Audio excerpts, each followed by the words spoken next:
నాదెండ్ల మండలం సందారం గ్రామానికి చెందిన రైతు గొర్రెపాటి శ్రీనివాసరావు 5 ఎకరాల్లో మిర్చి పంట సాగు చేశాడు. అయితే దీనికి సంబంధించిన ఇదే మండలంలోనే తూపాడు గ్రామానికి చెందిన పురుగు మందులు ఎరువులు కొట్టు యజమాని పూదోకు నాగేశ్వరరావు వద్ద 2 లక్షల రూపాయల చిల్లర ఎరువులు పురుగు మందులు కొనుగోలు చేశాడు. ఈ రైతు వద్ద పంట పండగానే పురుగు మందుల వ్యాపారి వచ్చి నా డబ్బులన్నా చెల్లించి లేదా మిర్చి అన్న నాకు అమ్మమని చెప్పి ఒత్తిడి తేవడంతో గత్యంతరమైన పరిస్థితుల్లో రైతు మొత్తం 50 క్వింటాల దరిదాపుల మిర్చి పంటని పూదోక నాగేశ్వరరావుకి అమ్మటం జరిగింది 18,000 రేటున. ఇది మొత్తంగా 8,90,000 రూపాయలకి మొత్తం రైతుకు రావాల్సి ఉండగా దానికి సంబంధించిన ఎలాంటి రసీదులు కూడా రైతుకు ఇవ్వకుండా పలానా రోజు వచ్చి డబ్బులు తీసుకోమని చెప్పడంతో పోతే ఇతను రైతు పోయినప్పుడు 5 లక్షల రూపాయలు మాత్రం ఇచ్చి మిగతా 3,90,000 రూపాయలు ఇచ్చే పని లేదు, నాకేం చెల్లిపోయినాయి అని చెప్పి మాట్లాడుతూ ఉన్నాడు.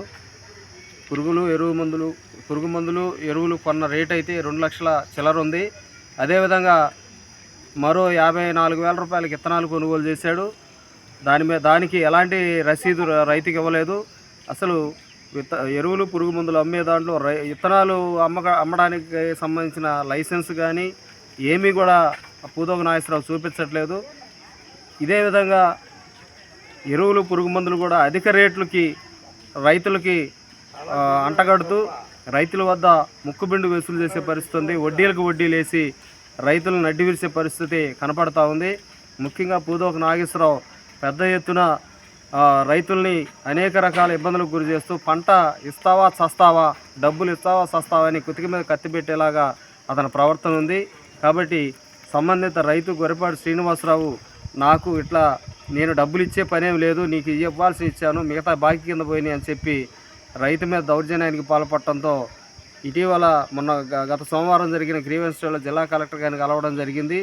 జిల్లా కలెక్టర్ గారు స్థానిక నాదెండ్ల పోలీసు వారికి అతని మీద చర్యలు తీసుకొని రైతుకు న్యాయం చేయమని చెప్పి ఆదేశాలు ఇచ్చారు.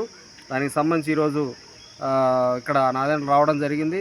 అయితే ఈలోపు ఎవరైతే వ్యాపారి పూదోక నాగేశ్వరరావు ఉన్నాడో మొత్తంగా వివిధ రకాల పెద్ద మనుషుల పేరుతో చాలామంది అవుతున్న కొద్ది మంది చేత రైతుకు ఫోన్ చేయించి బెదిరింపులకి మాట్లాడుకుందాం లేకపోతే నీకేమి ఇచ్చేది లేదని చెప్పి బెదిరింపులకు పాల్పడటం జరిగింది. దీన్ని ప్రజా సంఘాలకు మేము ఖండిస్తున్నాం.